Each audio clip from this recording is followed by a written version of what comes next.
গরমে কিন্তু আমাদের প্রচুর পরিমাণে ঘাম হয়। স্ওয়েট প্রবলেম কিন্তু অত্যাধিক বেড়ে যায় এবং সেই ঘাম কিন্তু আমাদের স্ক্যাল্পেও হয়। আর বাইরে থেকে এসে ঘামটা আমরা শুকিয়ে নিই।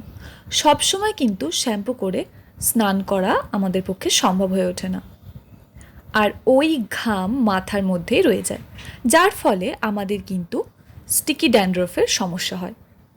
মাথার মধ্যে থেকে একটা বাজে গন্ধ বের হয়, চুলেও সবসময় একটা চিটচিটে ভাব হয়ে থাকে এবং অনেক সময় কিন্তু স্ক্যাল্পে র্যাশের প্রবলেম হয়, যার জন্য চুল আঁচড়াতে গেলে কিন্তু আমাদের ব্যথা পেতে হয় এবং গরমের দিনে তেল ইউজ করতেও ইচ্ছে করে না।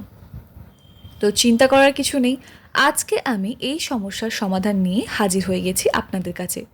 ঘরে থাকা কিছু উপাদান দিয়ে এই সমস্যার সমাধান হয়ে যাবে।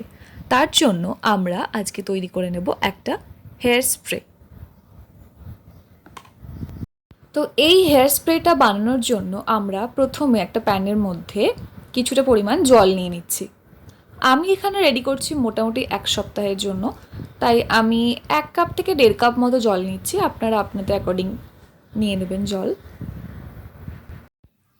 এরপর আমি গ্যাসটা অন করে নিলাম। এটা কিন্তু একদম মিডিয়াম ফ্লেমে হবে, হাই ফ্লেমে নয়। এইভাবে জলটা একটু গরম করে নেব। গরম করার পর জলটা যখন ফুটে আসবে তখন কিন্তু আমরা এক এক করে ইনগ্রিডিয়েন্টগুলো অ্যাড করে নেব। তো জলটা ফুটে আসার পর দেখতে থাকুন কী কী ইনগ্রিডিয়েন্ট অ্যাড করছে এর মধ্যে। এবার দেখুন জলটা ফুটে উঠেছে, বোঝা যাচ্ছে। এরপর আমি প্রথম যে ইনগ্রিডিয়েন্টটা অ্যাড করে নিচ্ছি এখানে, সেটা হলো নিম পাতা। একদম কাঁচা নিম পাতা আমি এখানে নিচ্ছি। আপনাদের কাছে যদি কাঁচা নিম পাতা না থাকে তাহলে 1 থেকে 2 টেবিল স্পুন নিম পাতার গুঁড়োও ইউজ করতে পারেন। আমি এখানে মোটামুটি 6-7টা নিম পাতা দিয়েছি। নিম পাতা কিন্তু খুব ভালো কন্ডিশন করে আমাদের হেয়ারের। এছাড়াও নিমের মধ্যে প্রচুর অ্যান্টিব্যাকটেরিয়াল প্রপার্টিজ থাকার জন্য কিন্তু ড্যান্ড্রাফ দূর হয়ে যায়। এরপর আমি এখানে অ্যাড করে নিচ্ছি 2টো লবঙ্গ এবং 1টা ছোট এলাচ। লবঙ্গ কিন্তু ড্যান্ড্রাফ কমাতে সাহায্য করবে এবং ইচি স্ক্যাল্প যেটা প্রবলেম হয় সেটা থেকেও দূর করবে, এবং এটা যেহেতু অ্যান্টি ফাঙ্গাল এবং অ্যান্টিব্যাকটেরিয়াল প্রপার্টিজ আছে লবঙ্গের মধ্যে, এটাও কিন্তু আপনাদের মাথার মধ্যে দুর্গন্ধ এগুলো দূর করতে সাহায্য করবে। আর এলাচ তো একটা সুগন্ধ দেবেই দেবে। এরপর আমি লাস্ট এখানে অ্যাড করে নিচ্ছি গ্রিন টি। গ্রিন টি কিন্তু হেয়ার লস রিডিউস করে, হেল্প করে হেয়ার গ্রোথে, ড্রাইনেস দূর করে, স্ট্রং এবং হেলদি হেয়ার বানাতে গ্রিন টির ভূমিকা অসাধারণ। এটা কিন্তু ব্লাড সার্কুলেশনকেও বাড়িয়ে দেবে স্ক্যাল্পের, তাই এটা ব্যবহার কিন্তু অত্যন্ত জরুরি। আর একান্তই যদি গ্রিন টি বাড়িতে না থাকে কোনো সমস্যা নেই, এর পরিবর্তে আপনি তুলসী পাতা দিয়ে দিতে পারেন 4 থেকে 5টা, তাহলেই হবে। এই প্রত্যেকটার মধ্যে কিন্তু আছে ভীষণ পরিমাণে অ্যান্টিব্যাকটেরিয়াল প্রপার্টিজ, যার জন্য মাথার মধ্যে হওয়া দুর্গন্ধ তো দূর হবেই, সাথে সাথে কিন্তু আপনার হেয়ারও হবে লং অ্যান্ড স্ট্রং। আর গরমেও কিন্তু আমাদের স্ক্যাল্পে অনেক সময় ড্যান্ড্রাফ হয়, যেটা আমরা বুঝতে পারি না, কারণ একদম চিটচিটে হয়ে যায়, স্টিকি ড্যান্ড্রাফ হয়। তাই সেটা থেকে তো মুক্তি পাবেনই। আর র্যাশের তো সমাধান হয়েই গেল, যেহেতু এতে নিম আছে, তাই র্যাশ তো একদমই হবে না। তাই মিডিয়াম থেকে লো ফ্লেমের মধ্যে রেখে এটাকে আমরা কিন্তু এভাবেই ফুটিয়ে নেব 10 থেকে 15 মিনিট ধরে। বেশিক্ষণ ফোটানোর কোনো দরকার নেই।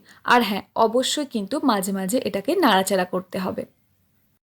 আর যেটা তৈরি হচ্ছে সেটা কিন্তু শুধুমাত্র একটা জল নয়, এটা আপনার হেয়ারকে হেলদি করার জন্য ভীষণ পরিমাণ ভালো কাজ করবে। দেখবেন বিভিন্ন এক্সপেন্সিভ যে আমরা হেয়ার অয়েল বা হেয়ার টনিক ইউজ করি, হেয়ার স্প্রে ইউজ করি, তার তুলনায় এটা 1000 গুণে ভালো, যেহেতু বাড়িতে তৈরি করছেন এবং একদম ন্যাচারাল ইনগ্রিডিয়েন্ট দিয়ে। ভীষণ হেলদি এটা আপনার হেয়ারের জন্য। আপনি করে দেখুন, অন্তত 2 থেকে 3 সপ্তাহ ইউজ করে দেখুন। আমি যেভাবে বলছি দেখবেন অনেকটা প্রবলেম থেকে বেরিয়ে আসতে পারবেন। আর ধীরে ধীরে এটা কন্টিনিউ করতে থাকলে প্রবলেম সলভ তো হবেই। তাই তো চ্যানেলের নাম solve with Ayurveda. Let's stay beautiful by using nature in a healthy way. তো এইভাবে নাড়াচাড়া করতে করতে যখন দেখবেন 10 থেকে 15 মিনিট হয়ে গেছে, তখন গ্যাস অফ করে নামিয়ে নেবেন এবং এটা ঠান্ডা হতে দেবেন। ঠান্ডা হয়ে গেলে তারপর কি করছে দেখতে থাকুন। তো ঠান্ডা হয়ে গেলে এভাবে আপনি একটা স্প্রে বটলের মধ্যে পুরো জলটা ভরে নেবেন।